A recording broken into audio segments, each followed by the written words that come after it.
Did you know that you can go viral on Etsy? And that's because the Etsy algorithm does not care how long you've been selling for and how many sales you made in the past. I know this because this product generated over $2,000 its first month on Etsy, and for the past 3 months, it generated over $7,000. I was able to do this because I understood 3 things about the algorithm that the algorithm cares about. And until you figure out these 3 things, you are not going to be on the good side of the algorithm. Once I truly understood the 3 things that I'm going to talk about, I was able to become a top 1% store with this store. And on this channel, I share all the secrets. So if you're interested in content like this, make sure to smash that subscribe button. Now, let me take you behind the scenes on this shop. Right here, you guys seen me talk about this before again and again. The Etsy marketplace doesn't care as much about SEO as YouTube talks about it. Everybody says SEO, SEO, SEO. Now, that's important in the beginning of your Etsy listing. And generally, if you are somewhat knowledgeable about, hey, what is this product that I'm selling? What are the major keywords? Perfect. Include them in your listings. Done. Forget about it. Don't worry too much about that part of your, listing creation. Let's look at this data right here. So as you see, organic search or Etsy search is only 20% of all the visits, all the sales. 20%. That's it. Majority of the sales came from this Etsy app and other pages. And I've said this before, but it's really Etsy saying this product is worth me recommending to everybody. So the first thing that Etsy cares about, or the algorithm cares about, is relevancy. Now, when we hover over this, it says visits from the Buy on Etsy app and other pages on Etsy.com includes editor picks, home pages, and favorites. So essentially, it's the app saying this is worth the highlight. This is worth me telling other Etsy buyers. By the way, at the end of this video, I'm going to share with you guys exactly what that looks like when you are putting your listing together. What does that look like on the ground when you're assembling the listing? How can you be in the good side of the algorithm? So I'll go through these 3 things that you need to understand, and then I'll explain exactly how I put together a listing in order to be on the good side of the algorithm. When we're talking about relevancy, we're talking about when and what product are you going to post. So with this product, it was during the summer. It was a summer specific product that was really needed in the summer. And everybody was looking for this product. And I was able to introduce a product. I found a utility that was appropriate for that season. Now, the second one is click-through rate / conversion rate. I say this because click-through rate is the earliest data point that the algorithm notices. And this is why I think thumbnails are so important. Because if your listing is clickable, it has the opportunity to become viral.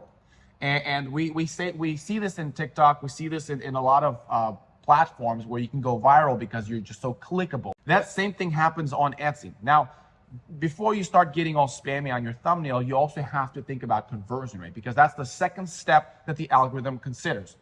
Like I said before, I used to, I put in a listing of an ornament, and I printed on those ornament with a UV printer. And I printed a gold-like design or a gold-like monogram on it. Now, it wasn't actually gold. Like when you move it around, you can see that it's gold. It was actually printed, so the reflections were just digitally on there. When they clicked on it, people quickly realized it's not what they thought, and they bounced out. So I initially got a big boom of traffic because people were clicking on it, but then the traffic died down quickly because it wasn't converting. Now, if in the beginning I used foil to make the monogram, so you have this high click-through rate, and then they confirm that it is gold and it has a high conversion rate, that product would have shot through the roof. So if you have a good thumbnail and people are typing a particular keyword and your thumbnail pops up and they click on it, that connection is made for the algorithm that you're appropriate for that keyword. Now, it's not finished. You're not done. It needs to be confirmed with the conversion. Now, once that is confirmed, you are on your way to rank even higher. Again, that's why thumbnails are important. That's why designing your product appropriate for your customer is important. It's important that you understand who your customer is and research the design that they are interested in. What is the purpose for this product? And you also price it appropriately. Okay, the third one is sales velocity or sales rate. Now, the difference between conversion rate and sales velocity is that, are you able to maintain that conversion rate at a larger amount of traffic? So if you are introduced to 100 people and 10 people bought from you, that's a conversion rate of 10%. Now, are you able to keep that percentage when you go to 1,000 people? Are 100 people going to buy from you? If so, it's going to increase. Good conversion rate is different from each product, so don't take that to be the rule of thumb. But if you're having a good conversion rate, are you able to maintain that when you are increasing traffic every time? Now, usually when traffic increases, your numbers go down in quality. For example, if you have a conversion rate of 4 or 5%, and you go up in the amount of people, your conversion rate has to go down because it's introducing to a broader community and not so niche. And the more your numbers can stay stable, the bigger you're going to grow because it's going to be appropriate for more and more people. And Etsy wants to find products that more people want to buy, and that is not tied to a specific niche of people. This is actually true when somebody was selling an oyster ornament with a map as the inside of the oyster. They were using napkin and Mod Podge on the inside of the oyster. Now, it was very specific to people that wanted to buy oyster decorations, or,